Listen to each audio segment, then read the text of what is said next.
सीताराम, जय गोविंद नारायण, जय माधव, हर हर महादेव।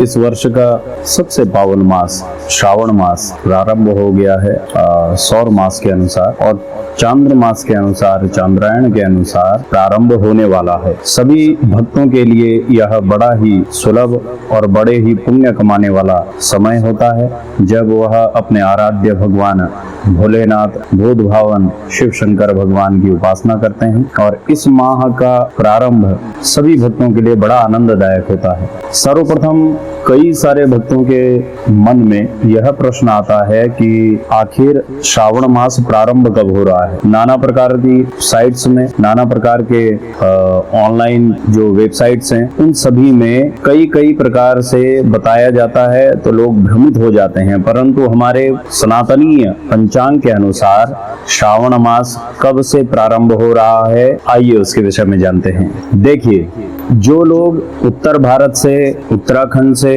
या पर्वतीय क्षेत्रों से हैं, और साथ ही कई जगह दक्षिण भारत में भी कई प्रकार से मान्यताएं हैं, जो हमारे मास का प्रारंभ सूर्य के संक्रांति से प्रारंभ मानते हैं, अर्थात जहां 1 गति, 2 गति इत्यादि तिथियों से गणना प्रारंभ होती है।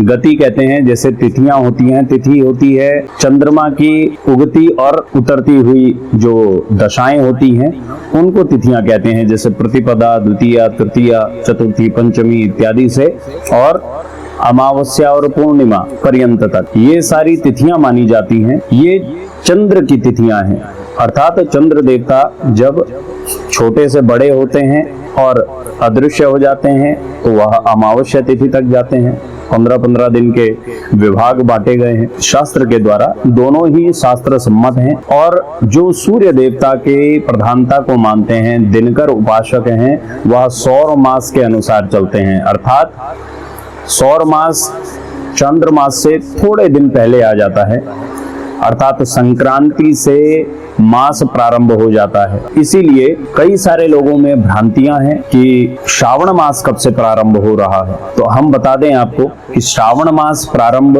जो सौर मास से देखते हैं, अर्थात जो सूर्य की उपासना करते हैं और जिनकी परंपरा में सूर्य से तिथि की गणना की जाती है, अर्थात गति आदि जिनकी तिथियों के मान के स्वरूप में माना जाता है, उनके लिए जुलाई 16 तारीख से तो श्रावण मास प्रारंभ हो चुका है। अर्थात जो पर्वतीय क्षेत्र के लोग हैं, उत्तराखंड आदि जो राज्य हैं, वहां पर सौर मास के अनुसार महीने की तिथियां मानी जाती हैं। संक्रांति से उनका मास प्रारंभ हो जाता है, अर्थात देवशयनी एकादशी जो आई थी अभी बीच में, उस देवशयनी एकादशी से श्रावण मास पर्वतीय क्षेत्र वालों के लिए प्रारंभ हो चुके हैं। प्रायः हर बार एक व्रत पर्वतीय क्षेत्र वालों का पूर्व में ही आ जाता था सौर मास के अनुसार, संक्रांति क्योंकि थोड़े दिन पहले आ जाती है। और तिथि के अनुसार जो तिथियां चलती हैं, उनके अनुसार जो यूपी आदि समतल क्षेत्रवर्ती स्थानों में रहने वाले लोग हैं, उनके लिए तिथियों के अनुसार, अर्थात चांद्र मास के अनुसार, चांद्रायण के अनुसार 22 तारीख से श्रावण मास 2024 का प्रारंभ होने जा रहा है। इस 2024 के श्रावण मास का 22 तारीख से चंद्र मास के अनुसार प्रारंभ होना बड़ा ही उत्तम योग अपने साथ लेके आता है। वैसे चंद्र मास के अनुसार जो समतलवर्ती लोग हैं, जो अधिक मान्यता जो रखते हैं तिथियों के अनुसार, उनके लिए यह श्रावण मास 21 तारीख को 3:47 से प्रारंभ हो जाएगा। परंतु किसी भी तिथि का उदय अवस्था में, अर्थात सूर्योदय जिस तिथि पर हो रहा हो, उस तिथि को हमारे सनातन धर्म में अधिक प्रधानता दी गई है। इस कारण से यहाँ पर 22 तारीख सोमवार से, प्रतिपदा से श्रावण मास का प्रारंभ माना जाएगा, अर्थात 22 जुलाई 2024 से श्रावण मास का प्रारंभ माना जाएगा।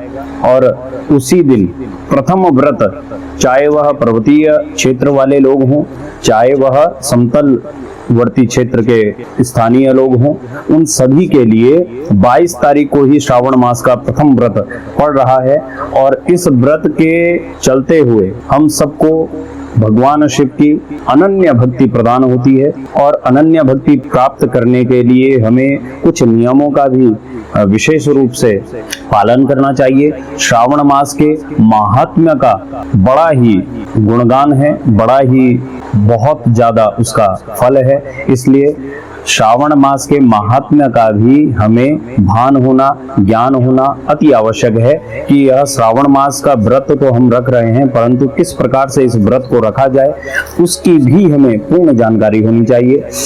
इसीलिए त्रिशक्ति ज्योतिष संस्थान की ओर से इसी प्रकार के धार्मिक अनुष्ठान, धार्मिक व्रत और धार्मिक कथाओं के लिए विशेष रूप से एक वीडियो सीरीज बनाई जा रही है।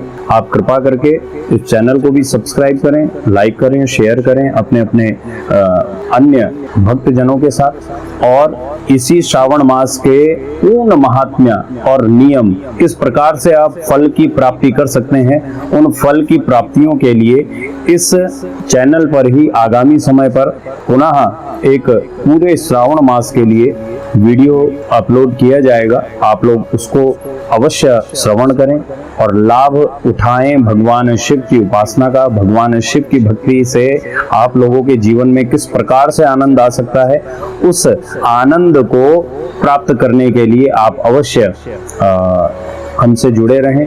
और इसी प्रकार से धार्मिक यज्ञ अनुष्ठान इत्यादि की जानकारी के लिए भी आप लोग अपने इस चैनल को रीच कर सकते हैं। धन्यवाद। हर हर महादेव। जय शिव शंभु भोलेनाथ।